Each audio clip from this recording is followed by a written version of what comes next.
प्रश्न है, यदि a बाई बी एक भिन्न है जहाँ a is equal to B minus two और a plus nine by B minus A by B equal to 9/13 हो, तो a और a बाई बी का मान निकालें। बहुत ही महत्वपूर्ण प्रश्न है, अलजेब्रा बीजगणित का प्रश्न है।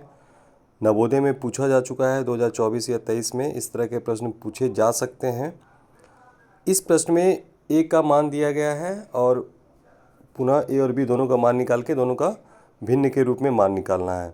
तो इस तरह के प्रश्न पूछे जाते हैं, किसी एक का मान दिया हुआ रहता है और आपको दूसरे का मान निकालना रहता है। इस तरह के बहुत सारे प्रश्न प्रैक्टिस आपको करवाया गया है।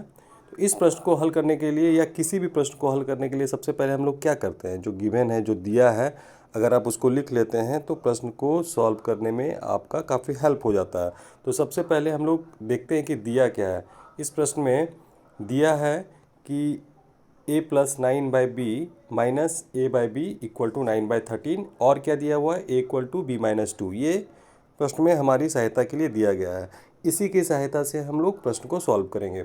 तो सबसे पहले जो पहला चीज़ दिया गया था, a प्लस 9 बटे b minus A by B equal to 9/13, यहाँ पर ये सिंपल सा, जैसे आप लोग भिन्न का घटाव करते हैं वैसे इसको करके सॉल्व कर देना है। दोनों का हर समान है, b है पहले वाले का भी a प्लस 9/b और दूसरे का a बाई बी, यानी कि हर समान है।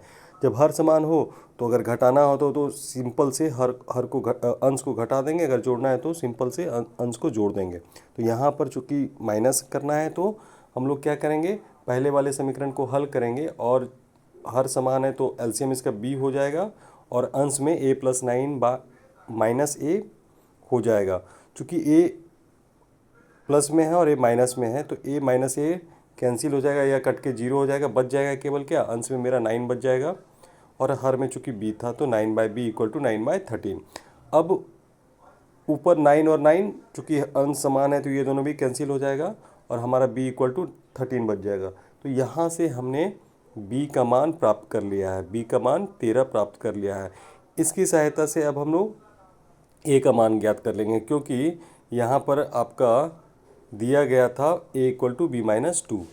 अब हम लोग b का मान रख करके यहाँ से हम लोग a का मान सिंपली निकाल सकते हैं। तो आगे हम लोग बढ़ते हैं। यहाँ पे दिया गया है चूँकि a equal to B minus two और अभी हमने b का मान निकाला 13। तो यहाँ पर b का सिंपल से हम लोग वैल्यू रख देंगे तो 13 माइनस 2 क्या हो जाएगा, 11। इस तरह हमने a का भी मान निकाल लिया 11 और b का भी मान निकाल लिया 13। अब हमारे पास दोनों के मान मौजूद हैं। प्रश्न में कह रहा था कि a बाई बी का ज्ञात करें, तो a बाई बी बराबर क्या हो गया, a का 11 और b का 13, तो 11/13 और ये हमारा फाइनल आंसर हो गया। तो इसमें इस प्रश्न में कुछ भी नहीं था, थोड़ा सा बस जो अलजेब्रा का भिन्न का जोड़ या घटाव, इस पर आपको कमांड रखना है। ये केवल इसी प्रश्न में नहीं बल्कि कई सारे प्रश्नों में आपको इस तरह से सॉल्व करने की ज़रूरत पड़ती है। अगर आप ऐसा सीख लेते हैं, प्रैक्टिस कर लेते हैं, तो आपको बहुत सारे प्रश्नों में आपको आसानी होगी। धन्यवाद।